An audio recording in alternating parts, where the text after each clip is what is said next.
Most sound problems on Sunday morning don't come from bad equipment. They come from small moments when the sound engineer loses focus.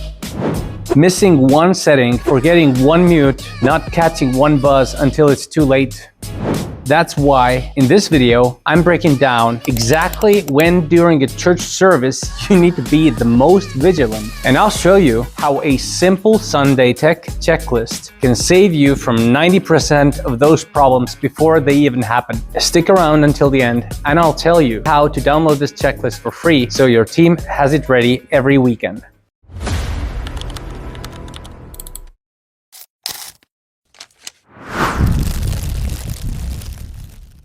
Hi everyone, my name is Freddie Pixar from Pixar Media Labs, where I help churches and creative teams get clean, confident sound using the gear they already have.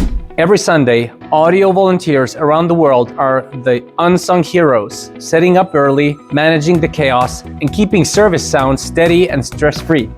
But there are a few moments in the morning when your focus matters the most. Lose attention for even a few seconds in those moments, and small mistakes can turn into big distractions. So let's walk through the Sunday morning tech checklist step by step. And I'll flag the key points where a good sound engineer should be laser focused.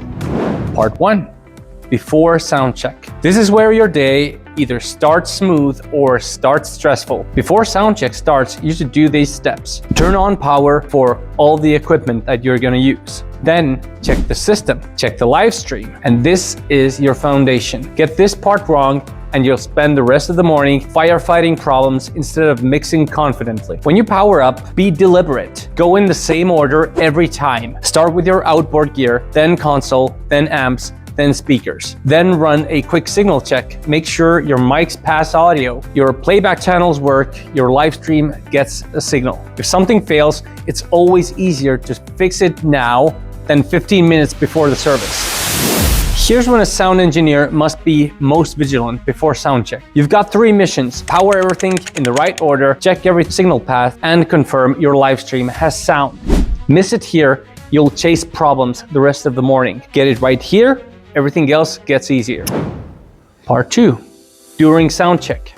This is the most concentrated focus window of your entire Sunday. For the next 30 to 45 minutes, every decision shapes the sound for the rest of the day. Checklist, microphone check, instrument check, vocal mix, monitor mix, walk the room, prep mics, and clean the stage. Start simple, run every input individually. No EQ, no effects yet. Make sure every signal is clean, no static or crackle. Then move into balancing vocals and instruments together. This is where awareness is critical. Every person on stage depends on you to hear clearly. If there's one point on Sunday when you cannot let your focus drift, this is it. Listen for feedback, pops, hum, phase cancellation, walk the room and catch frequencies that sound harsh in one spot but fine at the console. And before the team leaves the stage, prep all mics and clean up the clutter. You're not just building a mix, you're building trust and professionalism. 30-minute focus window. The highest pressure part of Sunday isn't the service, it's sound check. Every mic, every monitor, every mix. The pieces locked together here. So here's the rule. For 30 minutes, no distractions. Listen hard, watch your meters, walk the room, fix small problems while it's still rehearsal. You can't fix what you don't notice. Focus now, relax later. Part 3, during service. Now we move from preparation to vigilance. You're not actively building the mix anymore, you're guarding it. What do you check? Microphone clarity, feedback risk, volume balance, avoid sudden changes, adjust gradually, mute the microphones that are not in use. The danger here isn't the boredom, it's drift. The longer the service goes, the easier it is to zone out. Stay locked in. Keep an eye on your main meters and your passer's mic. If you hear subtle feedback creeping in from a specific frequency, notch it, gentle, and move on. Don't panic. You shouldn't overreact to momentary shifts, but also don't ignore trends. If the worship dynamic builds, ride the faders with it. Smooth transitions make a world of difference. And the silent killer, unused mics. Always mute what isn't in use. One open microphone can destroy speech clarity, add stage rumble, or catch someone whispering when they think it's safe. This is the steady hands zone. Stay calm, stay aware, protect the congregation's focus. Do you want to know when a sound engineer really earns their keep? During the service. Your job isn't just mixing anymore, it's guarding the atmosphere. Watch for feedbacks, keep volume smooth, mute unused mics. Small moves, big difference. When you stay calm, you help the whole congregation stay in worship.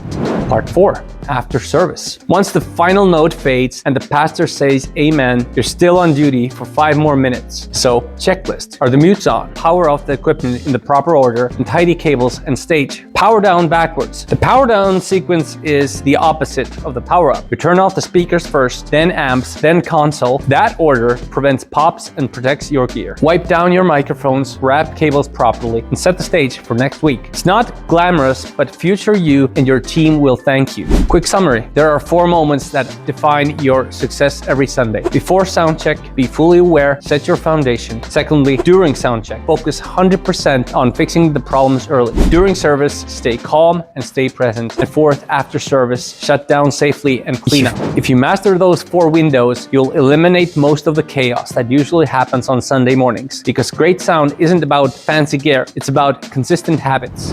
Here's a bonus tip. Anytime there's a change in who's on stage, stay alert. Usually during the sermon, you don't have to focus too much on changes in sound, but if the pastor says that, hey, I'm going to show a video at the end of the sermon or in the beginning of the sermon, that part you need to be alert, ready for the changes. During the sermon, not so much. But afterwards, if there's prayer or something like that, you should be ready with background music, or with the band coming on stage, you should be able to unmute all the necessary instruments as they're coming to stage. If this was helpful, share it with your church tech or worship team so everyone can stay aligned on Sunday mornings. And don't forget, you can download my free Sunday tech checklist right now in the video description. It's printable, easy to use, and designed to keep your volunteers on the same page every weekend. If you want more practical training for church sound, live streaming, and production, subscribe to the channel. We're building a library for volunteers just like you. Thanks for serving faithfully. And remember, when the mix is steady, people hear clearly, and hearts can focus on worship.